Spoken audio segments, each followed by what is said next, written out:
है कि बेटा तुम बाल्य काल में ही भगवत प्राप्ति करो। और एक हमारे और आपके घर के बच्चे हैं जिनको 5 वर्ष की आयु में ये ज्ञान ही नहीं है कि अपने बड़ों से हमें कैसे प्रणाम करना चाहिए, उनका सम्मान कैसे करना चाहिए, हमें किस प्रकार से अपने जीवन में रहने को अपनाना चाहिए, ये उनको पता ही नहीं है। क्यों? क्योंकि माँ बाप ने उनको वो संस्कार सिखाया ही नहीं है। माँ बाप ने उनको बड़ों का आदर करना सिखाया ही नहीं है। आज छोटे छोटे बच्चे गालियां देते हैं ना, तो बच्चों को गालियां देते हुए देख करके बड़े हंसते हैं, मुस्कुराते हैं, बहुत अच्छा। और वही कार्य जब वो छोटा सा बालक बड़ा होकर के करता है तो जब हम सुनते हैं माँ बाप को गालियां देता है, अब उनको बुरा लगता है। भाई क्यों बुरा लग रहा है? आपने बाल्यकाल में जो संस्कार दिया वही संस्कार आपको लौट करके पुनः वापस मिल रहा है। इसलिए आपको ये चाहिए कि धर्म शास्त्र के अनुसार धर्म का भी उनको ज्ञान होना चाहिए। और सबसे बड़ी इस समय की ये जो व्यवस्था है तो हर व्यक्ति को ये चाहिए कि एक रोटी कम खाए परंतु अपने बच्चों को अच्छी शिक्षा देने का प्रयास करें।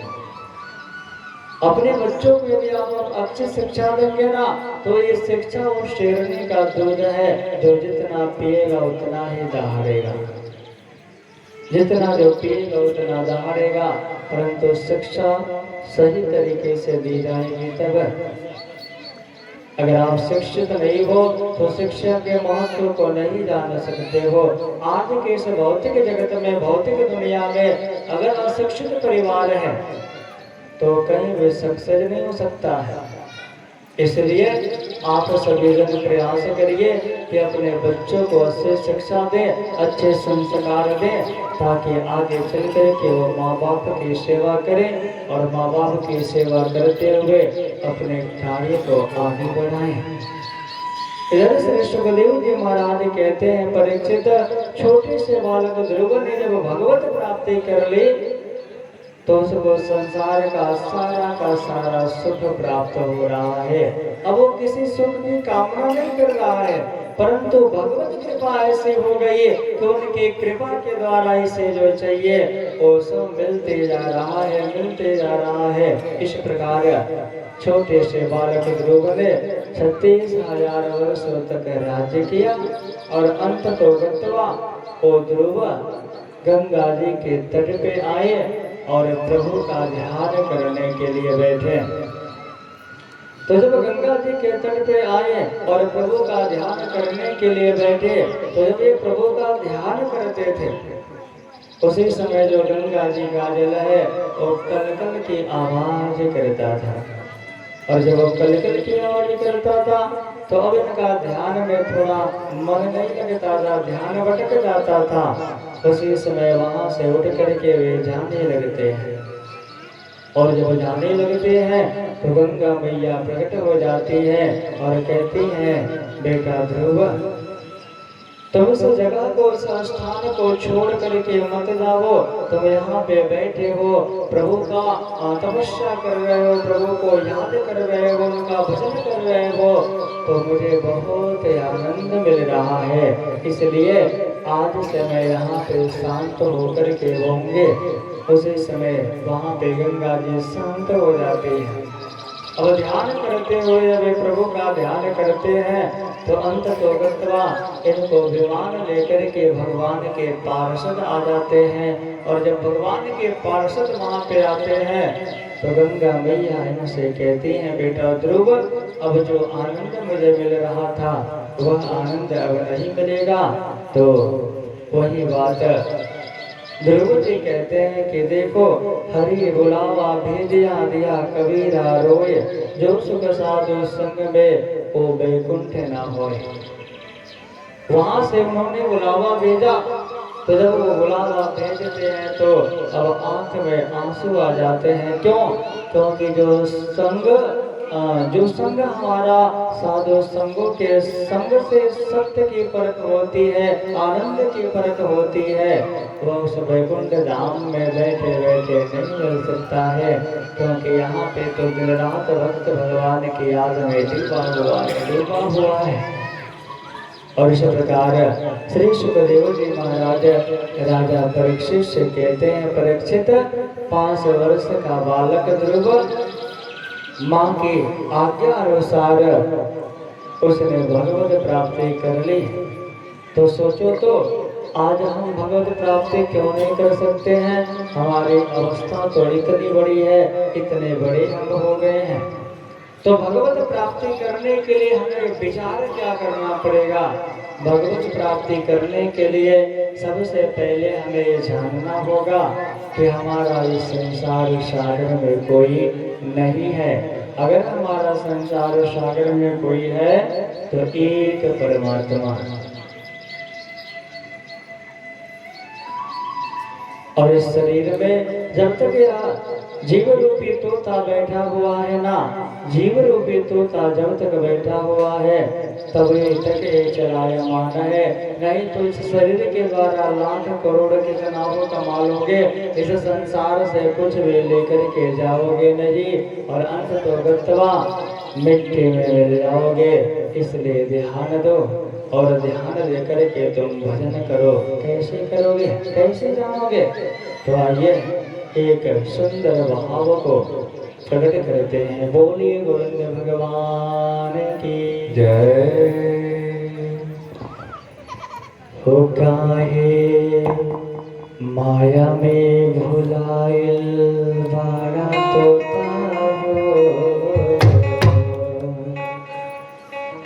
काहे माया में भुलाइल बाड़ा तोता हो, तोता छोड़ के जाए माया में भुलाइल बाड़ा तोता हो, तोता छोड़ के जाए माया में भुलाइल बाड़ा तोता हो, तोता छोड़ के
खोल के रोई नयन रोता हो दिया, लड़ा खोल के रोई नयन रोता हो, तोता छोड़ के जाए के परी आए, माया में भुलाए बड़ा तोता हो, तोता छोड़ के जाए के परी आए, माया में भुलाए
भजन इसलिए आपको जरूरी है क्योंकि आपको संसार में रहना नहीं है।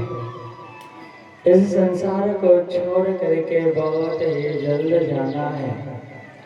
जब आप जन्म लोगे और मृत्यु की ओर आगे बढ़ोगे ना, तो समय जाने में देर नहीं लगती है।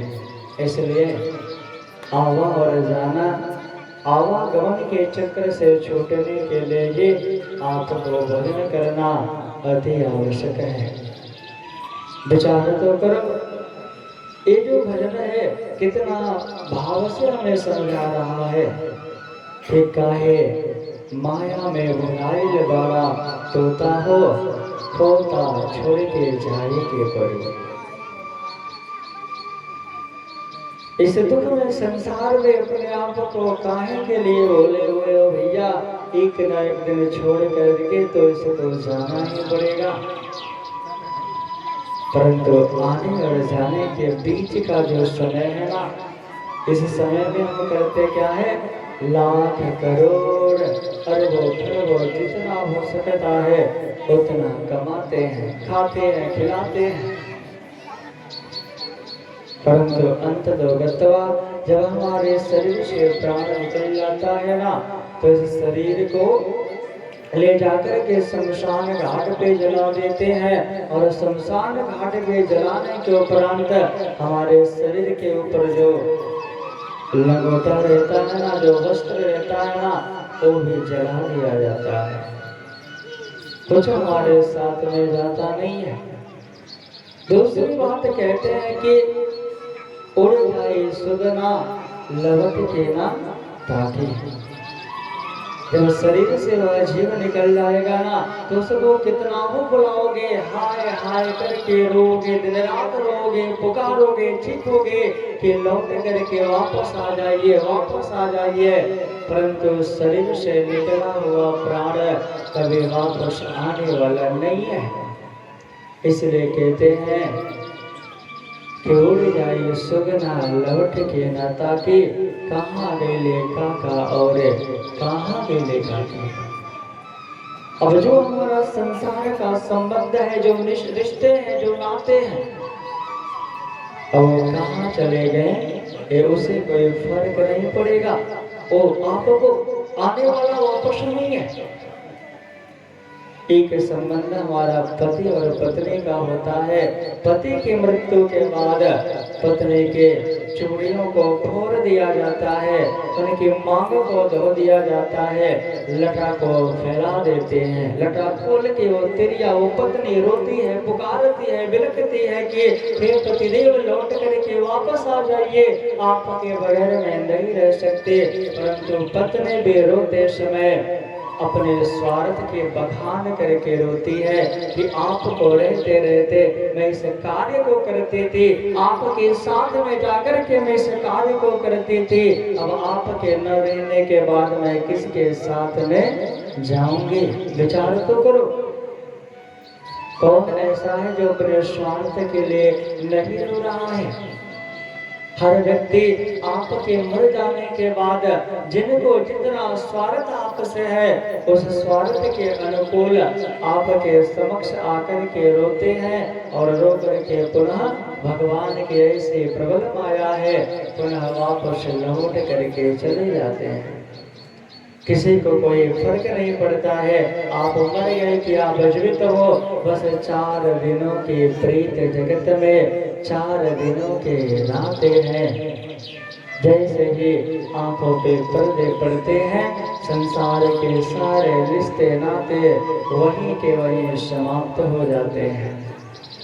जो कल तक पूरे परिवार को देख रहा था, पाल रहा था, पोष रहा था, आज उसी के चले जाने के बाद पूरे घर के शुद्धिकरण करवाते हैं। घर के स्वामी को जाने पे घर की शुद्धि कराते हैं और पिंड दान कर प्रेत आत्मा से अपना पिंड छुड़ाते हैं। और जिसके लिए तुम दिन रात रो रहे हो, जिसके लिए तुम दिन रात मेहनत कर रहे हो, परिश्रम कर रहे हो, अंत तो गत्वा तुम्हारे मर जाने के बाद वो तुमको जानता है कि तुम प्रेत बन गए हो और प्रेत बन करके तुम परिवार को परेशान करोगे। इसलिए गया गुरुद्वारा जाकर के पिंड दान कर देते हैं कि जाओ जाकर के अब पिंडे में तुम बैठ करके इंतजार करो, अब हमारा तुमसे कोई लेना देना नहीं है। यही सच्चाई है जीवन की।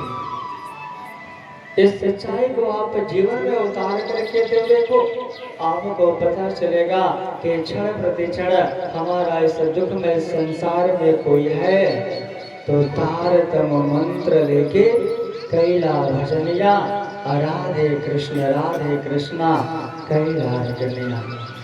यदि इस दुख में संसार में आनंद की खोज कर रहे हो ना तो आपको कहीं जाने की आवश्यकता नहीं है। तारतम मंत्र को अपने हृदय में किसी संत के द्वारा धारण करो और दिन रात राधा कृष्ण राधा कृष्ण यदि इस नाम का जाप करोगे तो तुम संसार सागर से पार हो जाओगे।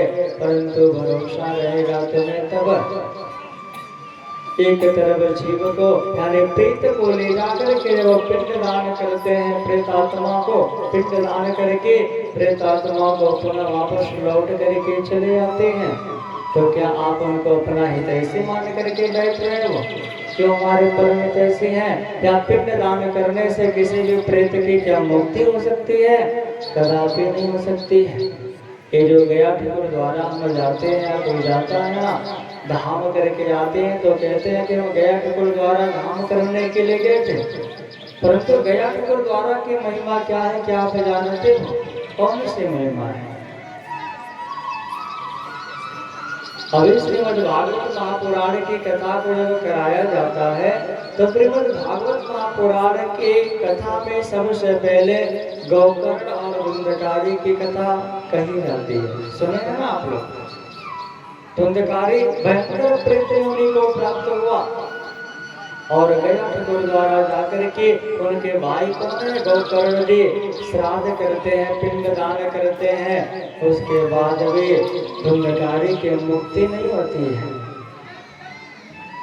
उसके बाद भी धुंधकारी की मुक्ति नहीं होती हो और आप बैठे हैं कि हम गया गुरुद्वारा चले जाएंगे तो हमारी मुक्ति हो जाएगी, इस भूल में कदापि मत रहिएगा। हम कहीं जाने से या हम वृंदावन चले जाएं, मथुरा चले जाएं, काशी चले जाएं, अयोध्या चले जाएं, वहां पे जाएंगे तो भगवान का दर्शन करके आएंगे तो हम संसार से मुक्त हो जाएंगे, ऐसा कदापि नहीं होने वाला है। मुक्त करना किसको, मुक्त होगा कौन? क्या कभी आपने विचार किया है कि हम मुक्ति की बात तो कर रहे हैं परंतु मुक्ति देना किसको है? वास्तव में मुक्त हमें मन को करना है, क्योंकि मन ही हमें चारों ओर घुमा रहा है, मन ही हमें चारों ओर लेकर के जा रहा है, मन ही हमें चारों दिशाओं में भ्रमण करा रहा है, मन ही नरक में ले जा रहा है, मन ही स्वर्ग में लेकर के जा रहा है और मन ही हमें परमात्मा की ओर लेकर के जा रहा है। तो संसार में किसी भी जगह किसी भी तीर्थ को करने से हमारी मुक्ति नहीं हो सकती है। स्पष्ट कह रहे हैं कि मन के हारे हारिए, मन के जीते जीत, अब मन ही करे मन ही करे सत साहेबी, मन ही करे तो जीत। मन के हारने से आप हार जाओगे, मन के जीतने से आप जीत जाओगे।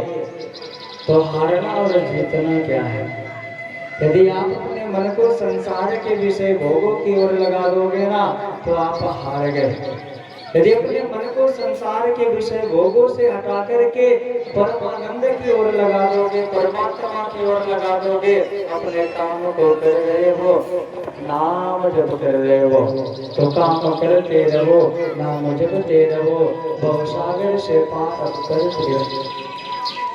नाम आप संसार सागर से पार हो जाओगे और पार होने के लिए हमारे ऊपर हमें परमात्मा के ऊपर विश्वास होना अति आवश्यक है। तो ये बात अपने भीतर से आप निकाल दीजिएगा कि हम कहीं भी जा रहे हैं धाम करने के लिए या 4 धाम की यात्रा करके आ गए तो हमारी मुक्ति हो जाएगी, ऐसा नहीं। मुक्ति का तात्पर्य है जहाँ पे मन की स्थिरता हो जाए, मन हमारा जहाँ पे जाने के बाद बिल्कुल शांत हो जाए, उसके बाद उसके भीतर कोई कामना न रह जाए, उसी को कहते हैं मुक्ति।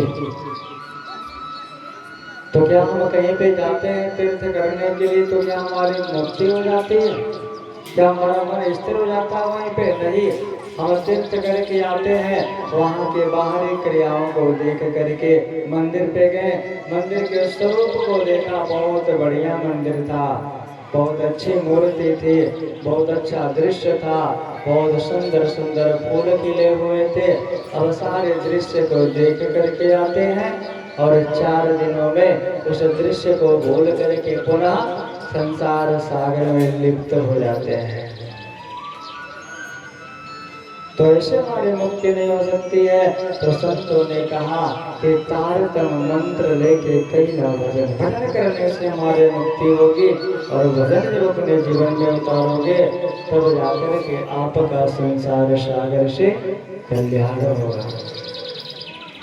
श्री सुखदेव जी महाराज कहते हैं, परीक्षित, इस प्रकार से छोटे से बालक ध्रुव ने बाल्यकाल की अवस्था में ये भगवत प्राप्ति कर ली और हम भी यदि उसी की तरह अपने मन को संसार से हटा करके ये संकल्प ले लें कि हमें भगवत प्राप्ति करनी है तो हम भी परमात्मा को प्राप्त करेंगे और अपने हृदय से भाव को प्रकट करते हुए कहेंगे कि देखो ओ मेरी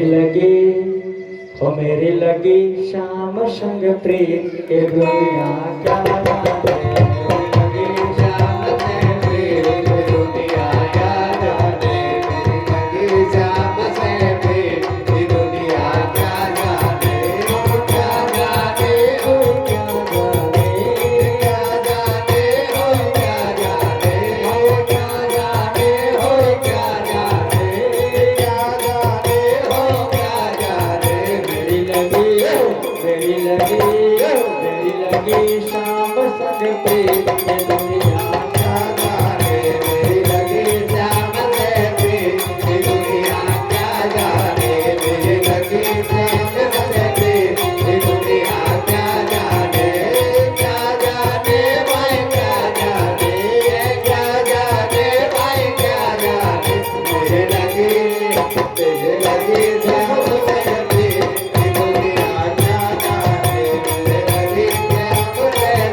तो जब तक आपके हृदय में परमात्मा से प्रेम नहीं होगा या परमात्मा के प्रति श्रद्धा नहीं होगी तब तक आप का कल्याण नहीं हो सकता है।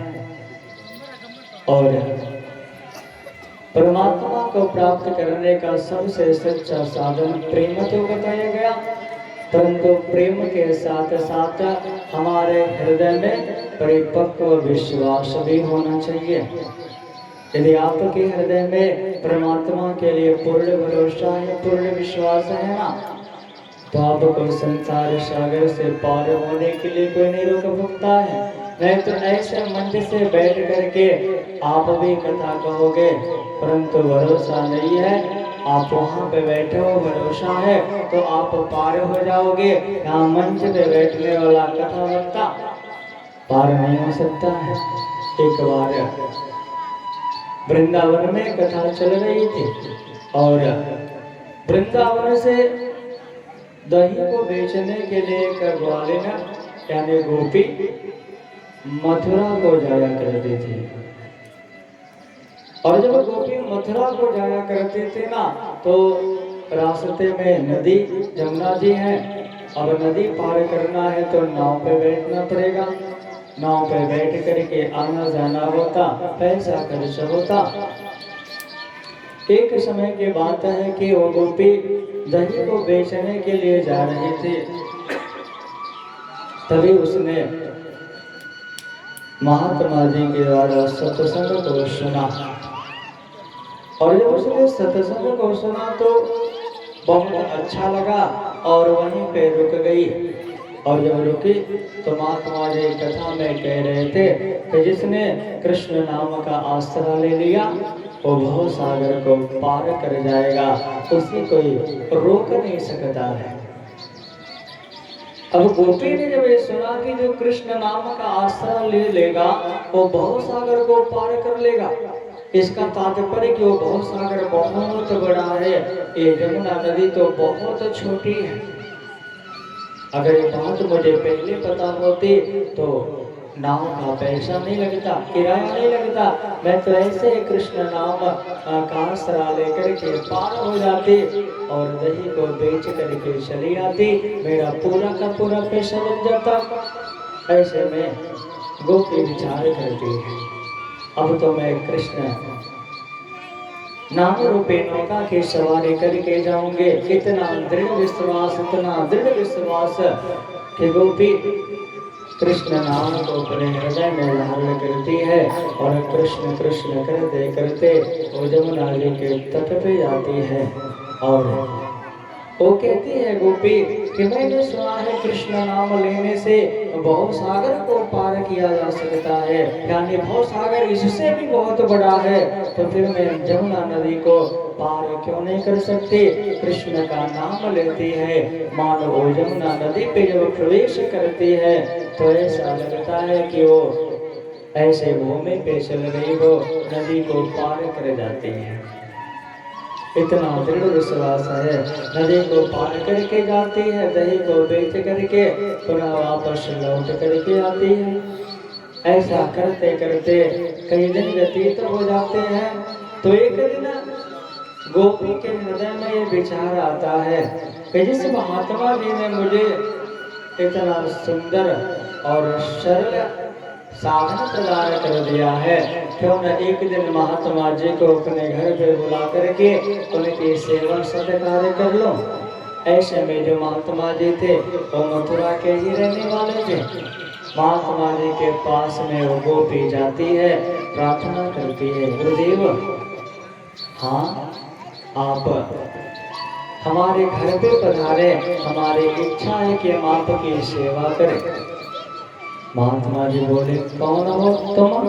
तो गोपी कहती है महाराज कुछ दिन पहले आप आए हुए थे वृंदावन में कथा करने के लिए ना, तो जब आप कथा में बोल रहे थे कि जो कृष्ण नाम का आश्रय ले लेता है, सहारा ले लेता है, वो भव सागर को पार कर जाता है। वही गुरुदेव आपके बात को मैंने अपने जीवन में उतारा और कृष्ण नाम का आश्रय लिया, जिससे मुझे आज इतना सहज हो गया कि मैं यमुना नदी को अनायास ही पार कर जाती। आवश्यकता नहीं पड़ती है मुझे बनाव की। अब महात्मा जी के मन में दुविधा हो गई कि क्या ये गोपी सही कह रही है या झूठ कह रही है, परंतु वो सत्कार करने के लिए आग्रह कर रही है, महाराज हमारे घर पे चलिए। तो तैयार हो जाते हैं, उनके साथ में चल पड़ते हैं। आगे आगे गोपी, पीछे पीछे महात्मा जी। जमुना जी के तट पे जब आए तो गोपी कहते हैं महाराज अब आगे बढ़िए। तो महात्मा जी कहते हैं गोपी यहाँ पर तो नाव नहीं है, तो कैसे हम नदी को पार करेंगे। तो गोपी कहती है महाराज आप कैसी बातें कर रहे हैं, आपने तो कृष्ण रूपी नौका का आश्रय दे दिया मुझे, तो मुझे नाव की कोई आवश्यकता नहीं है। गोपी समझती है कि महात्मा जी को भी भरोसा होगा पूर्ण रूप से, तो ये भी मेरे जैसे ही पार होंगे। अब महात्मा जी के भीतर दुविधा हो जाती है कि कैसे पार किया जाए। बोले गोपी तुम सच में चल करके पार कर जाओगी? हाँ, तो जरा पार करके तुम आगे चलो, मैं तुम्हारे पीछे आ रहा हूँ। गोपी ने कृष्ण नाम का आश्रय लिया और नदी को पार कर गई। अब उस पार जाकर के गोपी कहते महाराज आप भी आ जाइए। और महात्मा जी विचार करते हैं कि यदि मैं आगे बढ़ूंगा तो नदी में डूब जाऊंगा, अगर आगे नहीं बढ़ा तो गोपी कहेगी कि इनको कृष्ण नाम पे भरोसा नहीं है। ऐसे में महात्मा जी दुविधा में पड़ करके कृष्ण नाम को पुकारते तो हैं, परंतु जैसे ही पांव को आगे बढ़ाते हैं नदी में गिर जाते हैं, डूबने लगते हैं, आवाज लगाते हैं गोपी बचाओ गोपी बचाओ। और तत्क्षण गोपी वहां पे दौड़ करके आती है, महात्मा जी को निकाल करके पार कर देती है। कहने का तात्पर्य क्या है कि कथा करने वाले महात्मा जी, भजन करने वाले महात्मा जी को कृष्ण नाम पे भरोसा नहीं हुआ, इसलिए वो छोटी सी नदी में डूब गए। और वही दही को बेचने वाले गोपी जिसको कुछ ज्ञान नहीं है, उसने केवल ये सुना कि कृष्ण नाम रूपी नौका का यदि आश्रय ले लिया जाए तो भव सागर को पार कर सकते हैं, तो छोटी सी नदी क्यों नहीं। तो उसने कृष्ण नाम रूपी नौका का आश्रय लिया पूर्ण भरोसा के साथ, पूर्ण विश्वास के साथ, जिसका परिणाम हुआ कि वो गोपी पार हो गई और महात्मा जी डूबने लगे। बोलिए श्री कृष्ण कन्हैया लाल की जय। श्री सुखदेव जी महाराज राजा परीक्षित से कहते हैं, परीक्षित यदि संसार में हमारी चाहना है और हम संसार को छोड़ करके संन्यास को अपना लिए हैं, या हम भगवत भजन करने के लिए परिवार को त्याग करके जंगलों में गए, आश्रमों में जाकर के भजन कर रहे हैं, परंतु जरा सभी संसार की कामना हमारे भीतर रह गई, तो हमें संसार सागर में पुनः वापस लौट करके आना पड़ेगा। श्री सुखदेव जी महाराज राजा परीक्षित से कहते हैं, परीक्षित मैं तुम्हें भरत जी का दृष्टांत सुनाता हूँ। जड़भरत जी जो बाल्यकाल से ही भगवत भजन करते हुए उनका जीवन आगे बढ़ा, और एक समय ऐसा हुआ कि उनके भीतर पूर्ण वैराग्य जागृत हुआ, तो उन्होंने अपने बेटे को राज्य का भार सौंप करके पुनः हरिहरपुर नामक क्षेत्र में प्रवेश कर जाते हैं, गंगा जी के किनारे, और वहीं पे आश्रम में रहते हैं, भजन करते हैं, दिन रात रमे रहते हैं। अब संजोग की बात देखिए, राजा होकर के राज्य को त्यागा, प्रजा को त्यागा, परिवार को त्यागा, और अंत तो गत्वा में भजन करने के लिए कहाँ गए, तो हरिहरपुर नामक क्षेत्र में, अर्थात गंगा जी के तट पे, और वहीं पे रह करके वो भजन करते हैं। एक समय की बात है कि भजन करते हुए वे देखते क्या है कि एक गर्भवती हिरणी जो पानी पीने के लिए नदी के छोर पे है, नदी के तट पे है, और पानी पी रही है, और पानी पीते हुए उसी समय सिंह दहाड़ लगाता है। सिंह की दहाड़ को सुन करके हिरणी डर जाती है, और गर्भ से होने के कारण वो जब छलांग लगाती है तो उसका छोटा सा बच्चा गर्भ से बाहर गिर जाता है, वो हिरणी नदी में बह जाती है। छोटे से बच्चे के ऊपर हिरणी के जब भरत जी का जब ध्यान गया, अब इनके चिन्ह को चिंता हो गई, कौन से देखो तो ये विधाता की कैसा विधान है। अभी अभी वो माँ के गर्भ से बाहर आया और माँ के गर्भ से बाहर होते ही वो माँ से बिछुड़ गया। हाय छोटा सा बच्चा है, इसको कौन जिलाएगा, कौन खिलाएगा, कौन पिलाएगा। अब भरत जी के भीतर उस छोटे से हिरण के बच्चे को लेकर के दया आई, और जब छोटे से बच्चे को लेकर के दया आई, अब हिरण के बच्चे में इनकी आसक्ति धीरे धीरे बढ़ने लगी। उसको अपनी गोद में उठाते हैं, उनके हिस्से का जो उन्हें दूध मिलता है उसको उसे पिला देते हैं। अब जो समय उनका भजन करने में जा रहा था, धीरे धीरे भजन से हट करके उस समय उनका कहा जा रहा है तो हिरणी के बच्चे के साथ में। जब ध्यान करने के लिए बैठते हैं तो हिरण का बच्चा आकर के उनके गोद में बैठ जाता है, लाड प्यार करते हैं और उसी में आसक्त हो जाते हैं। शास्त्र कहता है कि प्रेम करना बुरा नहीं है, आप सेवा करना बुरा नहीं है, सबकी सेवा करो, सबके साथ में रहो, परंतु ममेति बंधन कारणम, यदि किसी भी वस्तु में आसक्त हो गए या आपको ममता हो गई तो ये ममता ही बंधन का कारण हो जाती है और संसार से पार नहीं होने देती है।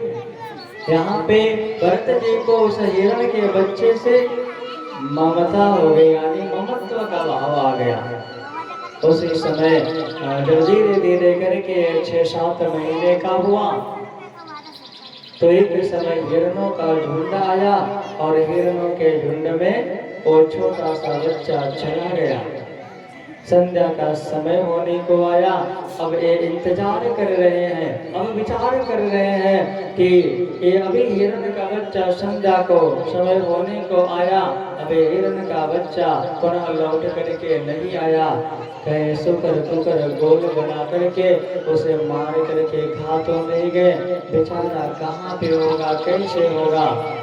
ऐसा इनके भीतर चल ही रहा था कि कहते हैं कि अंतो मति सोई गति के अनुसार अंत में उन्होंने पूरा जीवन भजन किया, परंतु अंत में उनका ध्यान हिरणे के बच्चे में होने के कारण जब दोबारा वे मरे, शरीर को छोड़ा तो उनका दूसरा जन्म हुआ हिरणे के गर्भ से हिरणे के बच्चे के रूप में।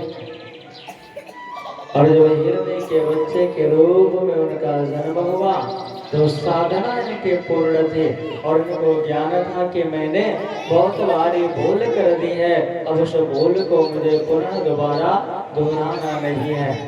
तो इस जीवन को पूर्ण करके जीवन को त्याग देते हैं, शरीर को त्यागते हैं, तो पुनः मानव जीवन को प्राप्त करते हैं। और इस समय वे जड़ की भांति रहते हैं, न किसी से बोलना, न किसी से चालना, कोई कुछ नहीं। बोलिए श्री कृष्ण कन्हैया लाल की जय। और इस प्रकार से जब वे बाल्यकाल से ही ऐसे रहने लगे, न किसी से कोई लगाव है, न बोलना है, न कुछ कहना है, न कुछ सुनना है। अलमस्त फकीरों के भांति अपने आप में ही मस्त रहना। तो धीरे धीरे क्या हुआ, घर वालों ने देखा कि किसी काम काज का नहीं है और एक जड़ की भांति हमेशा ऐसे पड़ा रहता है, इसीलिए घर वालों ने उनका नाम रख दिया जड़ भरत। अब जड़ भरत जब नाम रख दिया तो घर वालों को तो इनसे कोई लाभ नहीं है, और संसार में दो ही चीज सबको प्यारी होती है ना, चमड़ी किसी को प्यारी नहीं होती है, काम के न काज के। जो काम का नहीं है, काज का नहीं है, संसार उसे पूछता नहीं है। इस प्रकार उनको घर से बाहर निकाल देते हैं, नदी के किनारे पे जाकर के रहते हैं, कंद फल फूल खाते हैं और अपने जीवन को भगवत चरण का आश्रय लेकर के व्यतीत करते हैं। एक समय की बात है कि जंगल में डाकू रहा करते थे और जो डाकुओं का सरदार था वो भद्रकाली का उपासक था, भद्रकाली की उपासना करता था। तो उसने कोई मन्नत मांगी हुई थी, उसके मन्नत पूरी हो गई। उसने कहा नर बलि देने के लिए, तो किसी को पकड़ के लेकर के जा रहे थे और वो व्यक्ति छूटा। तो जब छूटा वहां से तो वो भाग गया। तो डाकुओं के सरदार ने कहा कि जाओ, इस जंगल में कोई भी मिल जाए उसे पकड़ के लेकर के आओ, क्योंकि आज बलि देना ही है। इस प्रकार से डाकू ने जयव्रत जी को पकड़ के लेकर के गए और जैसे ही बलि देने के लिए तलवार हाथ में उठाया, उसी समय भद्रकाली प्रकट हो जाती है और प्रकट होकर के कहते हैं, अरे दुष्ट, भला कोई माँ अपने बेटे को मारती है क्या? और उसी समय सारे के सारे दुष्टों का संहार कर देती है और भक्त जयव्रत जी के प्राणों की रक्षा करती है। इसका तात्पर्य क्या है? आज जो हम बलि चढ़ाते हैं ना जाकर के देवी देवताओं के मंदिरों में, कोई भी देवी देवता से बलि नहीं मांगता है। पशुओं की हिंसा करना बंद कर दीजिए, क्योंकि जैसे हिंसा आप करोगे वही परिणाम आपको भोगना पड़ेगा। अवश्यमेव भोक्तव्यम कृतम कर्म शुभाशुभम। जैसा कर्म करोगे कर्म के अनुसार उस फल को आपको भोगना पड़ेगा। इतना बात आप जान लो। बोलिए श्री कृष्ण कन्हैया लाल की।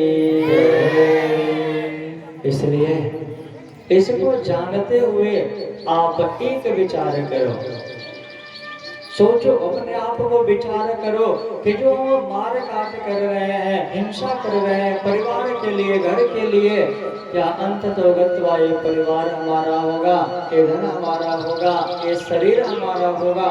विचार जब करोगे तब आपको ये समझ में आ जाएगा कि इस झूठी दुनिया में कोई किसी का नहीं है। सभी लोग अपने अपने स्वार्थ से आपस से लगे हुए हैं और जब स्वार्थ पूर्ण होगा तो सब आपका साथ छोड़ देंगे। इसलिए भक्तजन भाव से भजन को गाकर के समझाते हैं।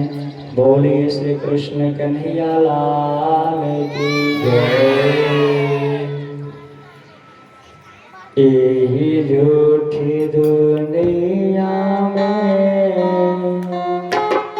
नाही बाठी कनवा, यही झूठी दुनिया में नाही बाठी कनवा। मतलब के बीवी बच्चा बोली देवी झूठी दुनिया में नाही बाठी कनवा।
खाए झूठे हैं, आपन बिगड़ जाए ये गोदाज पूछे हैं। परिया में खाना रहे सब कोई झूठे हैं, आपन बिगड़ जाए कोई नहीं पूछे हैं। थरिया में खाना रहे सब खाए झूठे हैं, आपन बिगड़ जाए ये गोदाज पूछे हैं।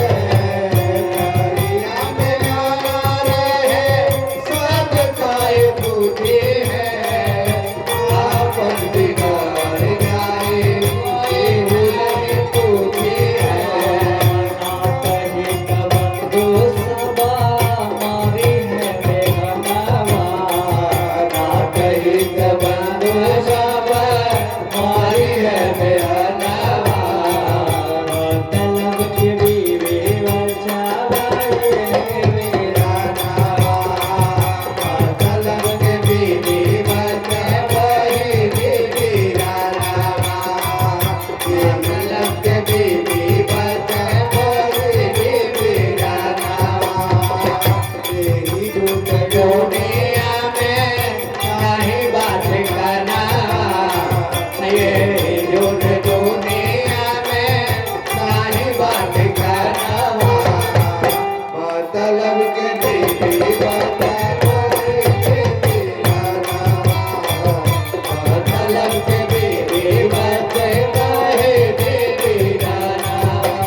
बोले कृष्ण कन्हैया लाल की। तो मेरे प्यारे भक्त प्रेमियों, ये जो संसार का संबंध है ना, ये संसार का संबंध सब झूठा है, मिथ्या है, और तो और सबसे बड़ा स्वार्थ का है। भजन जो आप लोगों ने सुना, इसके अर्थ को भी समझ गए होंगे। जब आपके पास धन रहेगा तो आपके आगे पीछे हजारों लोगों की संख्या में लोग घूमेंगे, आएंगे और आपके नाम का यश गाएंगे। परंतु जब आपके पास कुछ नहीं रहेगा तो ही लोग आपको दूर से देख करके बेमुख हो जाएंगे। कोई आपके काम आने वाला नहीं है, चाहे वो आपका नाता हो, चाहे रिश्तेदार हो, चाहे वो परिवार हो, कोई काम नहीं आ सकता है। इसलिए ध्यान दे करके आप भजन करो। भजन के माध्यम से ही आपका संसार सागर से कल्याण होगा। नहीं तो बैठे बैठे क्या करोगे, कौन सा काम कर लोगे, कुछ नहीं करोगे। आज तो ऐसी दुनिया हो गई है कि दिन भर हाथ में एक मोबाइल फोन ले लेना और दिन भर उसको टिप टाप करते रहोगे, रील देखते रहोगे, वीडियो देखते रहोगे, पूरा समय आपका व्यर्थ में चला जा रहा है। तो ही श्री सुखदेव जी महाराज कहते हैं, परीक्षित, जब भरत जी आसक्त हुए हिरण के बच्चे में, तो उनको अगला जन्म हिरण का मिला। उसके बाद का जो जन्म पूरा मानव का मिला। परंतु दोनों में उनका विवेक जागृत है, उनको ज्ञान है, क्योंकि उनकी साधना पूर्ण है। तो जब भद्रकाली ने उनके प्राणों की रक्षा की, तो भद्रकाली ने संसार के प्राणियों को संबोधन करके कहा कि देखो, कोई भी प्राणी जिसने मानव जीवन को प्राप्त किया हुआ है, वो कदापि किसी भी प्राणी के हिंसा मत करना, क्योंकि ये जो मानव जीवन है ना, इस मानव जीवन के द्वारा हम सबकी सेवा कर सकते हैं, सबका कल्याण कर सकते हैं। इसलिए मानव जीवन के सदुपयोग को पहचानो। अब इस प्रकार एक समय जब भद्रकालिन के प्राणों की रक्षा कर देती है और अपना अंतर ध्यान हो जाती है, और कुछ समय के बाद एक रघुगढ़ के राजा जो पालकी पे सवार होकर के जा रहे थे कपिल देव भगवान के आश्रम में ज्ञान को प्राप्त करने के लिए, और जब वे जा रहे थे ना तो उनके कहार अपने कंधे पे डोले को उठा करके लेकर के जा रहे थे, तो संजोग की बात है कि एक कहार के पैर कारण उसका पैर काम नहीं कर रहा था, इसलिए राजा ने आदेश दिया कि देखो अगर कोई यहाँ पे मिल जा रहा है तो उसे पकड़ के लेकर के आओ। राजा के कहे अनुसार जड़भरत जी को वहाँ पे लाया जाता है। ये जो जड़भरत जी है ना, ये निष्पाप है, इस जीवन में उन्होंने एक भी पाप नहीं किया, यहाँ तक कि अपने पांव से किसी चींटी को दबा करके भी नहीं मारा। ऐसे में जब वो आते हैं पकड़ करके लाते हैं तो उनको डोली उठाने के लिए भेज देते हैं, और डोली को उठा करके अपने कंधे पे लेकर के चल रहे हैं, आगे आगे चल रहे हैं, और चारों ओर से कहार जब वो लेकर के चल रहे हैं तो उनकी दृष्टि नीचे की ओर पड़ती है, कहीं कोई भी कीड़ा मेरे पैर से दब करके ना मर जाए। तो आगे पीछे जब इनका पांव होता है तो पालकी ऊंचे नीचे होने के कारण अब राजा के सर में चोट लग जाती है। राजा क्रोध में आ जाता है और कहता है कौन दुष्ट है जो सही से चल नहीं रहा है। जब सब कहार बताते हैं तो राजा हैंटर निकालता है, और हैंटर निकाल करके चाबुक से उनके पीठ पे दे मारता है, चोट लग जाती है, और कहता है अरे मिट्टी के माधव जरा ठीक से चल। उसी समय जब वे कहता है कि मिट्टी के माधव जरा ठीक से चल, अब डोली को वहीं पे रख देते हैं और राजा से कहते हैं राजन मिट्टी से बना हुआ हूँ और मिट्टी को ही अपने कंधे पे रख करके धो रहा हूँ। ये कहना चाह पाए कि मिट्टी कहे कुम्हार से तो क्या रो दे मोए, एक दिन ऐसा आएगा मैं रो लूंगे तो। घड़ा को मिट्टी से कुम्हार बनाता है और बनाते बनाते अपना पूरा जीवन व्यतीत कर देता है। तो मिट्टी कहते हैं कि तो आज जो मुझे रौंद रहा है ना, तो मुझे रौंद तो नहीं पाएगा, एक दिन ऐसा आएगा कि मैं तुझे ऐसा रो दूंगी कि फिर तो उठने के योग्य नहीं रह जाएगा। इसलिए कहते हैं कि भजन करो, भजन के माध्यम से ही संसार सागर से कल्याण होगा। रघुवर राजा को संबोधन करके कहते हैं राजन ये जो 5 तत्व से मिलकर के बना हुआ शरीर है ना, ये तुम्हारा शरीर तभी तक चलायमान है जब तक इसमें जीव है।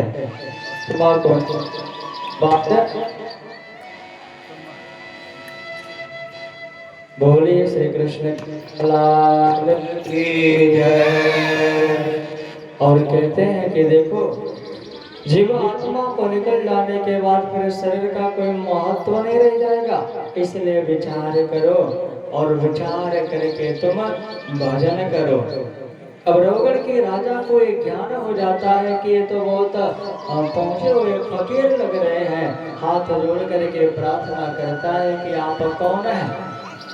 क्या आप कपिल देव भगवान हैं जिनके आश्रम में मैं ज्ञान को प्राप्त करने के लिए जा रहा हूँ?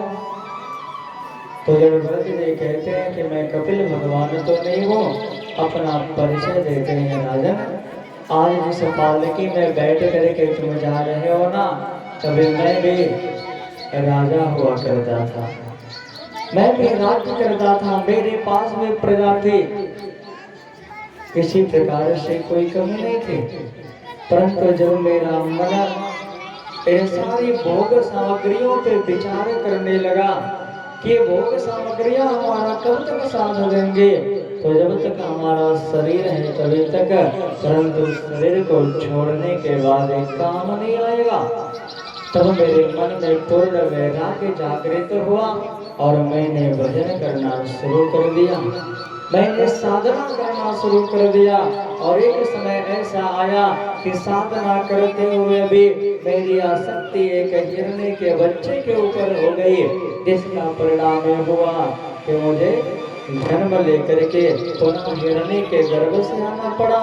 उस शरीर को मैंने त्यागा तो पुनः मुझे मानव जीवन मिला। अब इस जीवन के द्वारा मैं भगवत भजन कर रहा हूँ और किसी भी प्रकार से संसार में मेरी कोई आसक्ति नहीं है। इसलिए हे राजन, एक बात मैं तुमसे कहता हूँ, ध्यान से सुनो। इस शरीर के मान अपमान को न देखते हुए तुम अपने भीतर बैठे हुए परमात्मा को पहचानो, अपने भीतर बैठे हुए परमात्मा को जानो और सबसे प्रेम करो, क्योंकि सब में वही परमात्मा की सत्ता विराजमान है। ऐसा ज्ञान उन्होंने रघुगण के राजा को दिया। अब रघुगण के राजा को ये ज्ञान हो गया कि जो संसार है ना वो सार है और ऐसे संसार को छोड़ करके हमें आज नहीं तो कल जाना ही होगा। तो उसने अपने अहम भाव को त्याग करके पुनः उनसे ज्ञान को प्राप्त किया और पुनः अपने राज्य को लौटा। इस प्रकार भगवत उपदेश देते हुए पुनः ये जड़व्रत जी अपने शरीर का त्याग करते हैं और भगवत धाम को प्राप्त हो जाते हैं। तो जड़व्रत जी का प्रसंग हमें क्या शिक्षा देता है? जड़व्रत जी का प्रसंग हमें शिक्षा देता है कि जो महापुरुष हो जाते हैं, अगर किसी कारणवश उन्हें पूरा संसार सागर में आना पड़ता है तो संसार के प्राणियों को उपदेश देने के लिए ही आते हैं, उपदेश करने के लिए। यदि आपकी आसक्ति संसार में जरा सा भी रह गई तो आपको संसार में आना पड़ेगा, फिर पुनः रूपी जनन